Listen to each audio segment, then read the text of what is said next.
Hey everybody, what's going on? Welcome to part 3 of Let's Play Valiant Hearts, The Great War. In the previous episode, we met our puppy!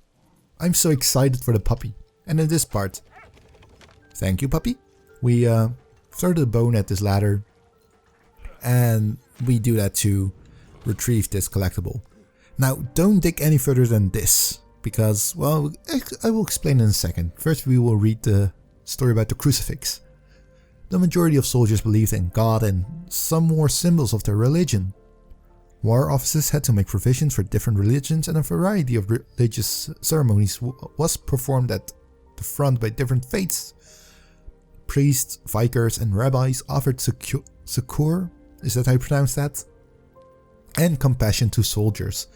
Muslim soldiers from colonies were organized into separate battalions for practical reasons, and their beliefs were also respected. Halal food was provided as well as Muslim funeral services, which is kind of neat, I guess. But the reason you don't want to dig further in this because you will dig into those shells and they are live and they will kill you. I've also learned that the hard way. So let's continue. Through this barren, war-torn landscape. What's wrong, puppy? There's more? No, there's not more. Shut up, puppy. Alright, so what we want to do here is this. So as you can see, if we would have dug into that, we would have surely been killed. Alright, the puppy... Oh! Let's go up, because I missed this collectible last time. There we go. It's a compass. Soldiers used compasses to gain their bearings in open countryside. They were used in conjunction with the HQ map. Orienteering was the reserve of officers and non-commissioned officers who issued soldiers with directions. I can't believe that rocket didn't blow up on us. Holy crap. So, what do we see? Oh no, puppy. No, puppy. No, don't do it! Puppy? Oh no, the puppy is stuck. Oh no, puppy. Oh. Hurry, Emil, save the puppy for God's sake. Minutes earlier on the other side of the front. The British troops continued their attack on Neuve-Chapelle. Their next objective, take back Port Arthur.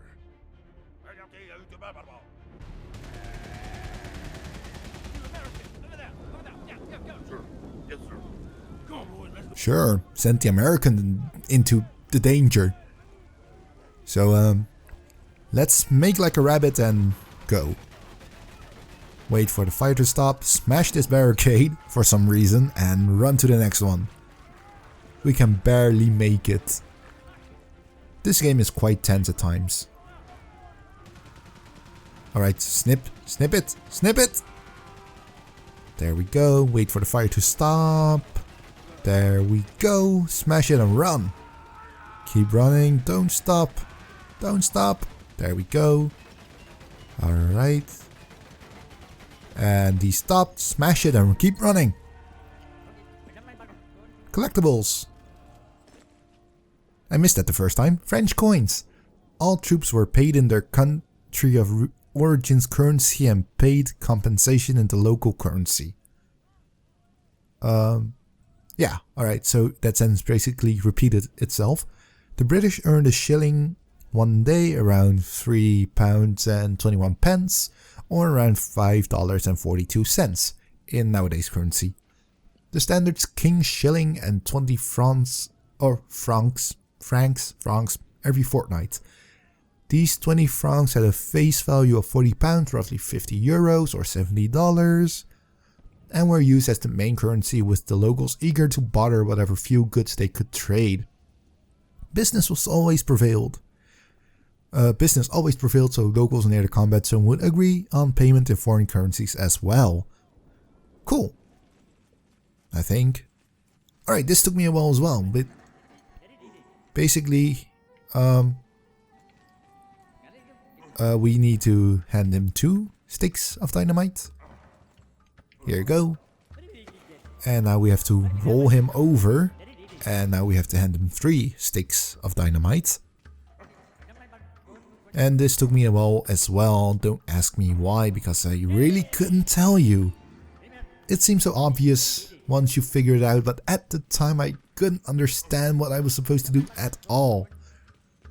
So I need to hand him another 2 sticks. There you go, good friend. And let's blow this guy high. Sky high. There we go. And let's continue. Sausages. And wine and such. Oh, there's the puppy. And Emil! Emil! Puppy! I have no idea how he's planning to save them. Oh no, wait, I remember. There we go. Uh-oh, we blasted Emil on accident. How the crap did we get over there so fast? Do you snip snip? I snip snip. I will free the puppy for you, Emil. There you go. Good puppy. Nice puppy. Can you snip chains as well? Well, I'll try. There you go. You're welcome.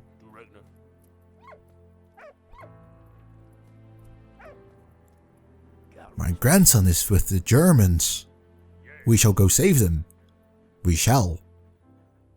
Let's go. I think that's pretty much the...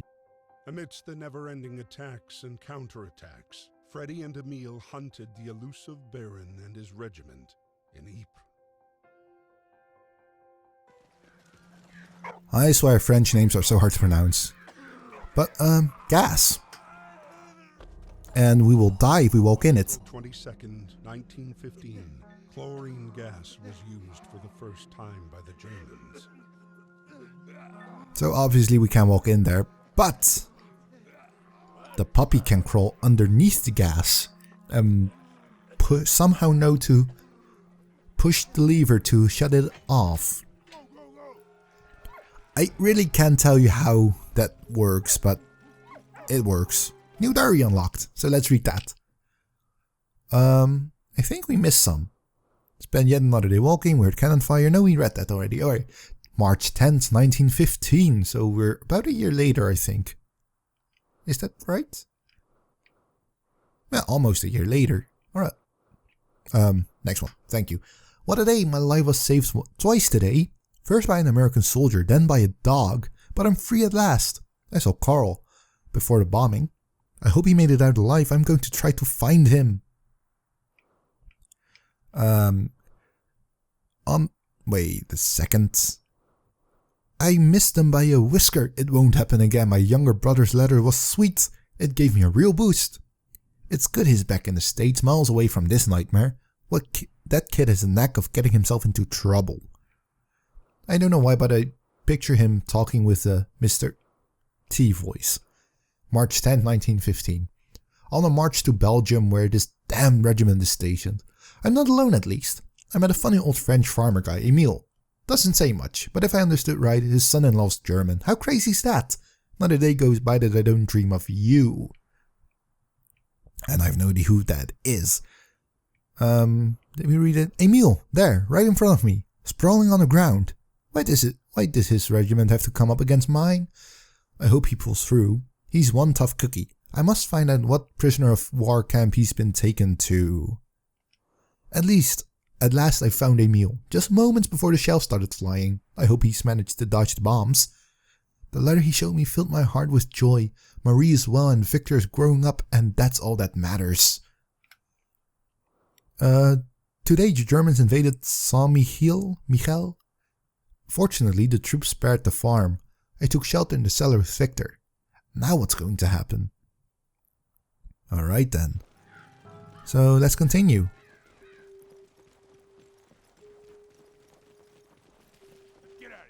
Alright, we'll dig here. Alright then, we dug there. The Battle of Ypres. It's such a strange thing to try to pronounce. The first gas attack. Zeppelin bombardment. And yeah, the Dogs of War. Maybe I went through that a little bit too fast. Dogs of War. There you go. Alright then. So let's lower this. Lower it again. Bring it up. Climb over to collect the collectible. And it's a Canadian identification tag. At the start of the war, Canadian identification tags were formed by large aluminum discs, which was because they were an emergency issue and had a unique shape. They were soon replaced by standard British tags, as were those of all British Empire forces. I don't know about you, but I think that's pretty interesting. There we go. Puppy, jump up that. Thank you. Let's jump up here myself. Puppy, let me down. Thank you, puppy. You never fail to let me down. Alright, so we have to demolish this by basically by overloading the system. So first thing we're going to do is grab this collectible. And it's a urine-soaked cloth. Ew. The only defense against a gas attack before masks were introduced was to cover the nose with a urine-soaked handkerchief. Urine reacts with chlorine directly in the handkerchief to form less noxious products, limiting the effects. It was not the most hygienic solution, but it was always better than a lung full of hydrochloric acid. Yeah, I would agree with that. So let's push this car all the way over this way. Because we need to, if you can see, there's a loose hanging pipe up there and we need to jam it back. And for that we need a height of 2 boxes. So we have to figure out a way to get that box over there onto the car, but that's pretty easy.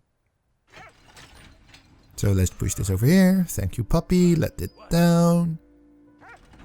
Thank you. And let's pull this. So by seeing all of this, I'm guessing that Emil is pretty strong, even for his age. Emil, you're pulling it too far, buddy. Yeah, that's good enough, thank you. Let's pull this and jam that back into place. And now let's rotate this. There we go, we're overloading this side of the system and now we have to overload this side of the system as well. There we go. Can you pull the lever for me? Does that do anything? It doesn't seem to do anything. Can we continue rotating this? There we go. No, that doesn't do it. Push that lever.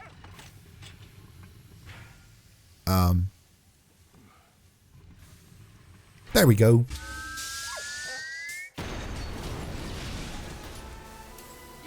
Yeah, cheering.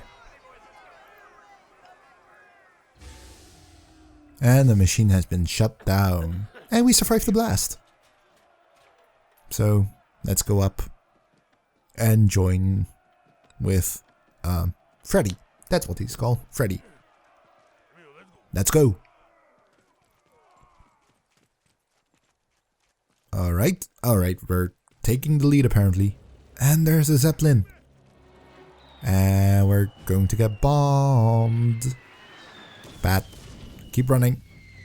Keep running. Smash it. Smash it. Smash it. Alright. Oh, we're being chased by gas. We're being chased by gas. Alright. So, I don't know if this is timed, but I would imagine that it is. So, instead of explaining step by step what I'm doing here, I'm just going to read this apparently. Belgian shako. The Belgian army's distinctive shako resembled a top hat with a rim replaced by a visor. The shako was replaced by the icer cap, a soft cap with flaps that could be pulled down over the ears. The cat was called the Iser because Belgian soldiers massed behind the river Iser to hold off the German advance. Alright, so let's take this basket and tie to the rope. This rope over here. And tell the puppy to jump in. We pull this lever. Tell the puppy to grab the bone. Oh, can we tell the puppy to knock that down? We can. Yeah, I know. We're coming. Alright, let's grab this. Puppy, give me the bone. Thank you, puppy. Yeah, I'm doing my best here. Alright. Thank you, my friend. You're welcome. Snip the fence. Consider it done. Alright, let's go. Collectible. Let's read this. And then we'll end this. Pocket watch time was an important factor in soldiers' lives, and military strategies for attacks and rolling barrages were based on tight chronological synchronicity.